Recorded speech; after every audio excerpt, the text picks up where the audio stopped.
Madame, Monsieur, bonjour ou bonsoir, relativement à l'heure à laquelle vous nous suivez. À voir dans cette édition. La communauté paroissiale Saint-Paul des Lauriers de la Riviera Faya, dirigée par le révérend père Vincent Kwaku Nzebo, célébrera une fête de charité le dimanche 27 octobre 2024 en vue de l'achèvement des travaux de construction du presbytère de la paroisse. Dans cette édition, nous aurons les interventions du curé et du premier vice-président du Conseil pour les affaires économiques. Et puis le jeudi 10 octobre dernier, à l'initiative du bureau diocésain des Amis de Sainte-Philomène d'Abidjan, les dévots se sont retrouvés à la paroisse Divine Miséricorde des Deux Plateaux à Gban dans le cadre de leur messe tournante. Elle a été présidée par leur aumônier diocésain, le père Arnaud Kwame. Comme annoncé en titre, le dimanche 27 octobre 2024 est la date retenue pour la fête de charité organisée par la paroisse Saint-Paul des Lauriers de la Riviera Faya.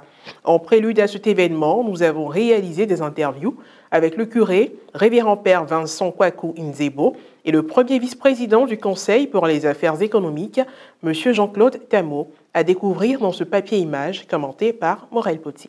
Archidiocèse d'Abidjan, paroisse Saint-Paul des Lauriers de la Riviera Faya. Ces fidèles qui l'appellent fièrement et affectueusement Petite Cathédrale s'apprêtent à célébrer un événement important le dimanche 27 octobre prochain. Il s'agit de la fête de charité organisée en vue de l'achèvement des travaux de la construction du presbytère. Le curé, révérend père Vincent Kwaku Nzebo, nous présente sa paroisse et nous explique comment débuter les travaux de la maison paroissiale. Il faut dire que la paroisse Saint-Paul des Lauriers, même à 13 ans, elle a été érigée en paroisse le 29 juin 2011. Et elle continue de se construire, non seulement le temple, mais également les structures, notamment le presbytère qui est la maison paroissiale, la maison où résideront les prêtres qui vont desservir la paroisse. Les travaux ont véritablement commencé en mars dernier, le 16 mars. Le premier coup de pioche a été donné après la bénédiction du chantier qui a eu lieu le 10 décembre 2023.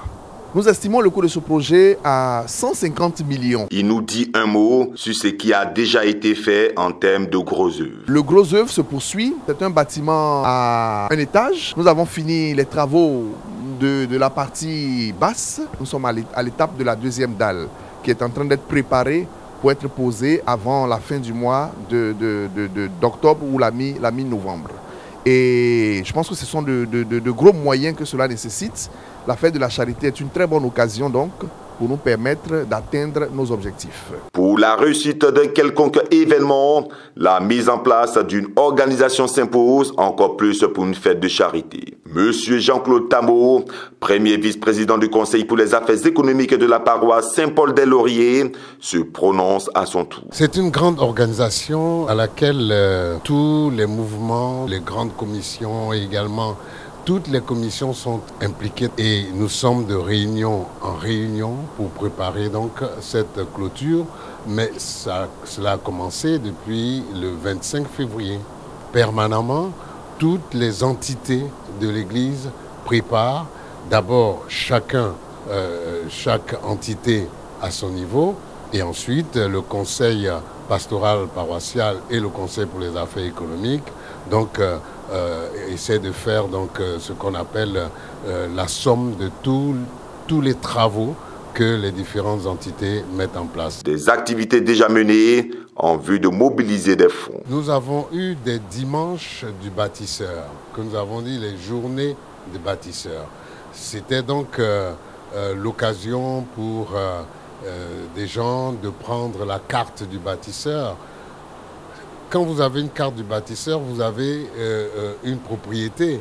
C'est comme si c'est votre propriété et tous les paroissiens donc, sont propriétaires. Et nous avons organisé une kermesse pour les enfants. Nous avons permis aux enfants d'y participer. D'aucuns diront oui, mais ce sont les parents qui donnent de l'argent. Mais quand on donne l'argent à un enfant, c'est son argent. Il prend son ticket de kermesse, ils se sont amusés, n'est-ce pas? Il y avait beaucoup de jeux et les enfants ont aussi contribué. Et il y a l'association des femmes catholiques, donc l'AFEC, qui également a organisé des activités, comme l'AFC, l'association Famille Chrétienne, a organisé des activités. Toutes les entités en ont organisé. Nous avons organisé un dîner de gala. Le premier vice-président du Conseil pour les affaires économiques énumère brièvement les articulations qui feront la quintessence de cette fête. Les anciens paroissiens, n'est-ce pas, viendront donc dimanche 27 octobre pour une grande communion où nous aurons la vente de charité. Nous ferons des ventes aux enchères ce jour-là, de mosaïques qui vont embellir l'église et également de statues pour embellir l'église. Et ça permettra de construire donc le presbytère. Nous aurons la grande procession, la grande fête, comme nous savons le faire, ce jour-là. Donc, vous êtes tous invités. L'appel du curé à participer à la fête et à contribuer à la réalisation de cette œuvre commune de l'église d'Abidjan. Je bénis le Seigneur parce que les fidèles de Saint-Paul-des-Lauriers sont formidables et sans flatterie aucune. Ils ont eux-mêmes conduit cette œuvre jusqu'à là où nous en sommes maintenant, sans aide extérieure. Ils l'ont fait, ils ont cru au projet, ils ont compris l'importance de cette construction et ils y participent tous les jours. Et maintenant, à la clôture de cette fête, nous ne voulons pas être égoïstes pour nous dire que nous avons construit seul notre paroisse ou notre presbytère. Nous allons le faire avec nos invités, avec nos amis, nos connaissances. Vous serez les bienvenus. En dépit du fait que le gros œuvre soit bien avancé, il faut encore financer les secondes œuvres qui ont aussi un coût. Au soir donc du dimanche 27 octobre prochain, le souhait des organisateurs de la fête de charité est de récolter la somme de 100 millions de francs CFA sur le coût global du projet qui est de 150 millions de francs CFA. Toujours au chapitre de la religion, réunis autour de leur aumônier diocésain, révérend père Arnaud Kwame, les amis de Sainte Philomène de l'archidiocèse d'Abidjan ont rendu hommage à leur sainte patronne le jeudi 10 octobre dernier.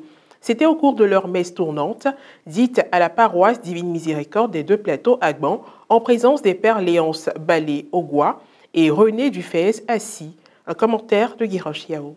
Le jeudi 10 octobre dernier, c'est la paroisse Divine Miséricorde, située dans le quartier des Deux Plateaux Agban, qui a abrité la messe tournante en l'honneur de Sainte Philomène, initiée par le bureau diocésain des Amis de Sainte Philomène d'Abidjan. La célébration a été présidée par le révérend père Arnaud Kwame, leur aumônier diocésain, également curé de la paroisse Saint-Ambroise-Mavigne d'Angré, et concélébrée par les pères Léonce Balé-Ogwa, curé de la paroisse haute, et René Dufès Assis, vicaire à la paroisse Saint-Joseph d'Atekoubé.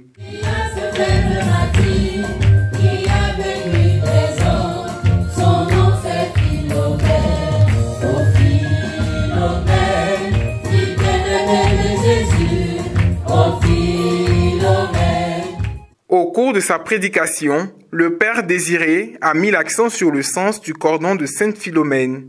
Le cordon de Sainte Philomène est à la fois un symbole et une prière. Symbole parce que nous voulons nous lier à la Sainte par une dévotion sincère. Prière parce qu'en l'entourant, nous demandons à Sainte Philomène de nous accorder constamment sa possession. Et là, il y a une maman qui est venue me trouver là où je suis.